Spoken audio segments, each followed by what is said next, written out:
Puji Tuhan, salam sejahtera bagi kita semua. Shalom. Kembali berjumpa dalam program pembekalan karakter dari GBI Mawar Saron Jakarta yang kita namakan dengan program Faith Minutes Life. Jadi dengan menit-menit yang kita luangkan ini diharapkan bisa membangun iman kita. Khususnya dalam pembekalan karakter ini, kita memacu diri kita supaya kita berkarakter Kristus. Oleh sebab itu, Bapak Ibu Saudari, kita hadirkan tema Faith Minutes Life ini dengan tema hal-hal yang harus kita tinggalkan di tahun 2023 ini. Dan salah satunya adalah orang yang selalu jahat. Nah, saya sengaja menghadirkan serial kelima ini dengan pembahasan orang yang selalu jahat.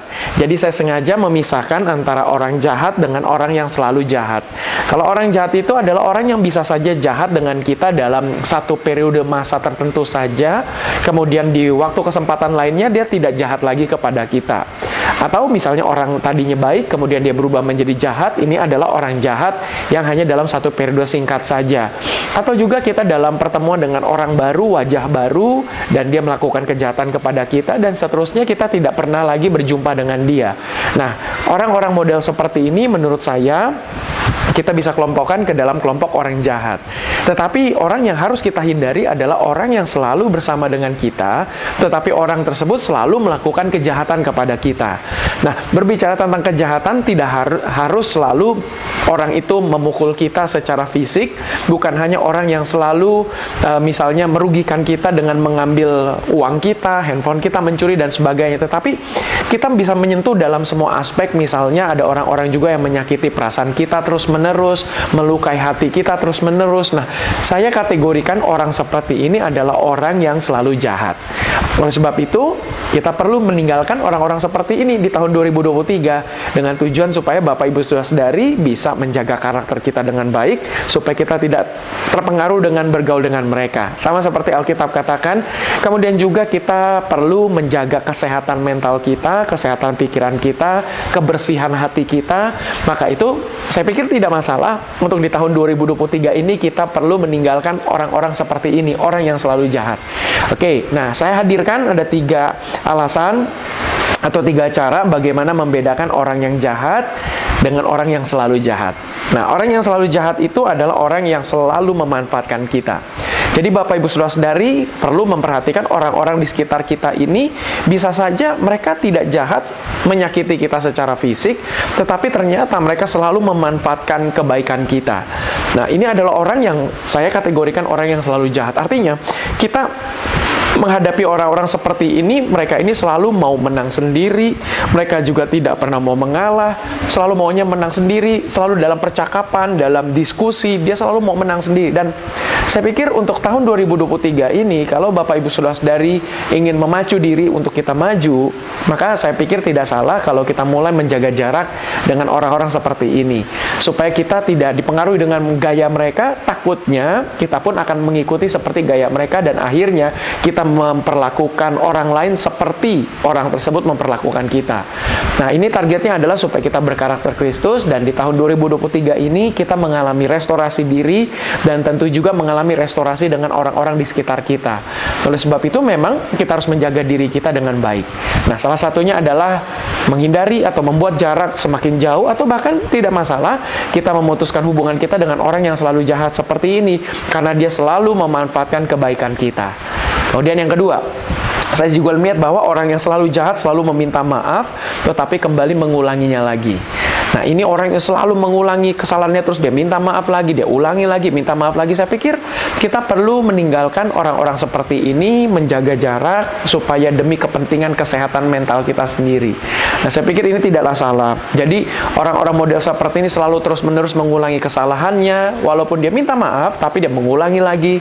Apalagi kalau misalnya seorang muda-mudi ketika berpacaran, ya kalau namanya masih berpacaran, belum menikah, karena dalam keyakinan iman Kristen namanya kalau sudah menikah tidak bisa diceraikan kecuali karena kematian. Maka itu kita melihat bahwa semasa pacaran, lihat baik-baik.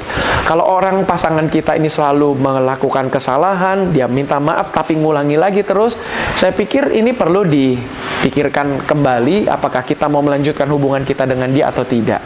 Dalam membangun persahabatan juga, rekan bisnis, teman-teman yang lain, kalau kita punya teman yang selalu melakukan kesalahan dan minta maaf, tetapi mengulanginya lagi, saya pikir mungkin 2023 ini adalah waktu yang tepat untuk kita mencari teman yang baru lagi, untuk mencari rekan bisnis yang baru lagi, mencari teman pergaulan yang baru lagi. Saya pikir kalau kita terus-menerus bergaul dengan orang seperti ini, saya pikir nanti takutnya kita sendiri yang akan merasa menjadi tertekan. Yang ketiga, yang terakhir. Nah, saya juga melihat bahwa orang yang selalu jahat itu benar-benar tega merugikan kita. Nah, saya pikir yang ketiga ini alasannya adalah kalau saya melihat bagaimana orang-orang ini selalu menggunakan kesempatan atau kebaikan kita ini dengan tega. Dia bisa makan kita, nusuk kita dari belakang, merugikan kita. Saya pikir orang-orang seperti ini sudah waktunya mau tidak mau kita putuskan hubungan, kita mulai menjauh dari orang tersebut demi kepentingan diri kita sendiri. Karena Bapak Ibu Saudara-saudari, saya sangat yakin kita pun juga mesti harus menjaga diri kita sendiri. Karena siapa lagi yang akan mengurus diri kita sendiri kalau bukan diri kita sendiri? Siapa lagi yang akan menolong diri kita kalau bukan diri kita sendiri? Oleh sebab itu kita harus berani mengambil keputusan. Mungkin teman-teman yang model seperti ini sudah lama bergaul dengan kita, mungkin kita orangnya yang sungkan untuk menjauh, kita orang yang nggak enakan. Saya pikir ini sudah waktunya kita membela diri kita sendiri. Nah, saya pikir ini adalah satu hal yang sangat baik untuk menolong kita semua supaya di tahun 2023 ini kita mengalami restorasi diri. Saya pikir itu saja, saya tidak panjang-panjang menyampaikannya dengan cepat, lugas dan tegas saja. Kiranya apa yang dibagikan ini boleh menolong kita semuanya. Puji Tuhan. Dan Bapak Ibu Saudara-saudari, jangan lupa kalau ada di YouTube silakan subscribe dan juga silakan klik lonceng di akun GBI Mawar Saron TV supaya Bapak Ibu Saudara-saudari bisa mendapatkan berbagai macam notifikasi apabila ada video-video baru dari akun GBI Mawar Saron TV ini. Dan kalau ada yang di Facebook, Bapak Ibu Saudara-saudari juga silakan follow dan jangan ragu-ragu untuk memberikan komentar, memberikan pertanyaan. Tim admin akan dengan sangat senang sekali untuk menampung pertanyaan-pertanyaan tersebut dan kita ada rencana ke depannya kita bisa mengadakan diskusi tanya jawab. Puji Tuhan. Nah, Bapak Ibu Saudara-saudari juga di layar ada QR code yang bisa di-scan, boleh di-screenshot, boleh disimpan di galeri handphone supaya ke depannya kalau Bapak Ibu Saudara-saudari bisa ikut terlibat dalam membantu menopang dari program Faith Minutes ini, silakan diberikan kesempatan untuk menopangnya. Terima kasih, puji Tuhan. Saya tutup dalam doa. Tuhan Yesus, terima kasih untuk pembekalan karakter dalam episode minggu ini. Terima kasih secara singkat, padat, lugas kami sudah dipandu supaya kami boleh memilih orang-orang yang ada di sekitar kami dengan baik demi kepentingan untuk diri kami juga tetap sehat, diri kami tetap baik. Terima kasih Bapa, berkati setiap kami yang punya pergumulan hidup, Tuhan tolong. Kami yang punya sakit penyakit, Tuhan sembuhkan dalam nama Tuhan Yesus. Berkati gereja kami GBI Mawar Saron dan juga Tuhan memberkati bangsa dan negara kami Indonesia.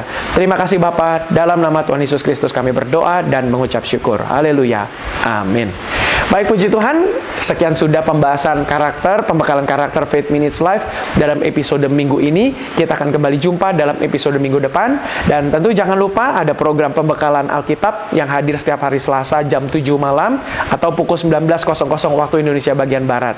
Dan tentunya GBI Mawar Saron juga hadir di tengah minggu dalam program ibadah wanita bagi ibu-ibu, gadis-gadis, anak-anak muda, perempuan-perempuan, pemudi-pemudi yang ada waktu kesempatan, boleh luangkan waktu, saksikan rekaman ulangnya, karena itu pembahasan serialnya sangat menolong dan membantu semua wanita. Dan kalau bisa mengikuti secara live streaming, puji Tuhan, hadir setiap hari Selasa pukul 10.00 waktu Indonesia bagian Barat. Dan tentu ibadah minggu 4 kali, Bapak Ibu Saudara diundang datang ke gereja untuk sama-sama kita bisa mendengarkan firman Tuhan. Puji Tuhan, terima kasih. Sekian sudah, kita akan jumpa dalam pertemuan selanjutnya. Tuhan Yesus memberkati.